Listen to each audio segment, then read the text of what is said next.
Greetings to you, my dear good friends. We have come again this Sunday to reflect on the Word of God. The Holy Mother Church presents to us these readings. The first reading is taken from the prophecy of Isaiah chapter 55 from verse 6 to 9. The responsorial psalm comes from Psalm 145.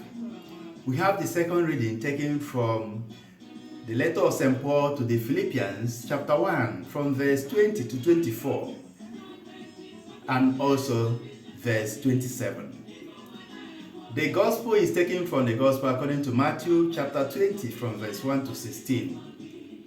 My dear good friends, this Sunday, we have a lot to learn. But first of all, the first reading, when I went through it, there is an Igbo song that came to my mind. And that song is taken from the first reading, Isaiah chapter 55, from verse 6. It says, Chọọ Chineke, ị ga-achọta ya, kpọkuo Chineke mgbe ọ nọ nso. Chọọ ihu Chineke, ị ga-achọta ya, kpọkuo Chineke mgbe ọ nọ nso. Chọọ Chineke mgbe ọ ka ga-ekwe nchọta. Kpọkuo ya oge ọ ka nọ nso. Chọọ Chineke ugbu a, nwanne nchegharị ya, gbakwute Chineke n'ime mmụọ na eziokwu, ọ ga-enye gị ndụ. Search for the Lord when he could be found. Call upon him when you can get his response. It is the prophecy of Isaiah. It is very important to start on time to gather grace, because it is grace that enables us to call upon the name of the Lord. Think of what happened when Jesus was crucified. He was crucified between two thieves. One by the left could not get the grace to call upon Jesus for salvation. But one was able to gather grace, and that grace he gathered enabled him to call upon Jesus on that cross to save him. You see, some people, we have different moments. Some people may be able to call upon the Lord and they will receive response immediately. But some may not have the grace that is required. That is the reason why the church teaches about sanctifying grace. Gracia na-edo aso, gracia na-enye aka. It is this grace that enables us to call, to act when we are in the position, when we needed help. It is this grace that enables us to have the courage to call, no matter the circumstances. So, my dear good friends, moving down to the gospel, you see the connection between the first reading and the gospel. In the gospel, Jesus told a parable of a man who calls laborers into his vineyard to work. He calls some people in the morning, some in the afternoon, some in the evening. When they finished working, he started paying them. But there was a problem. Those who were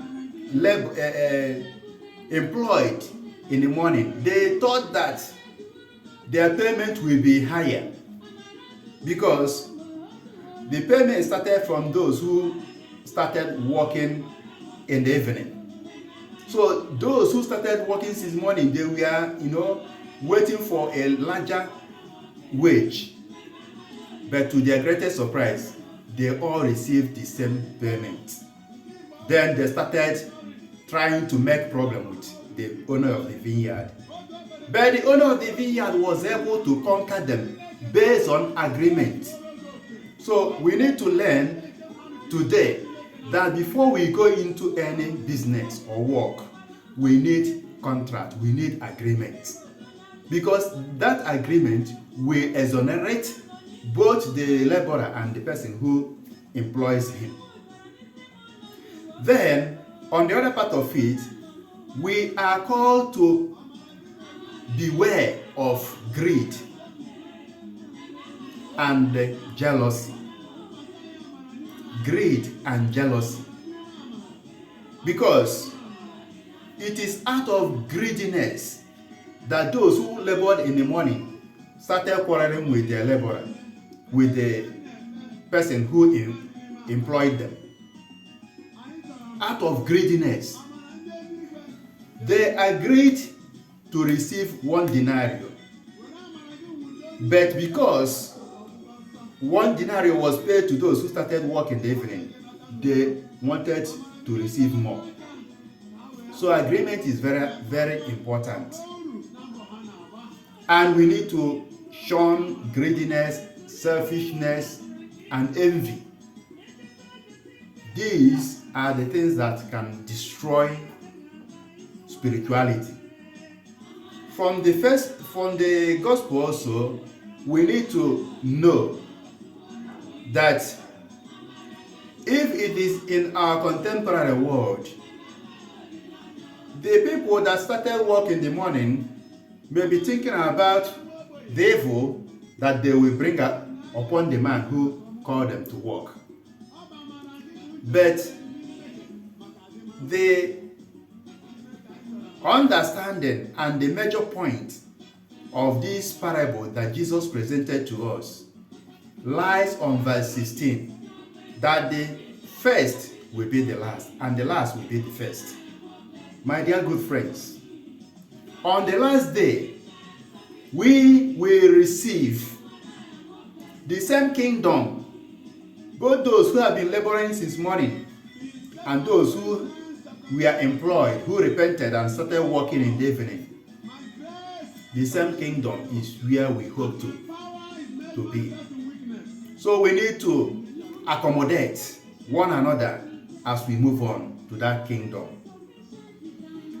Dearest friends, let this Sunday be a wonderful Sunday, a blessed Sunday, a Sunday that will help us to wake up and strive our possible best to maintain the race so that we will not be tagged last on the last day. Remember, the first will be the last and the last will be the first. May the peace of the Lord be with you always. Enjoy your Sunday.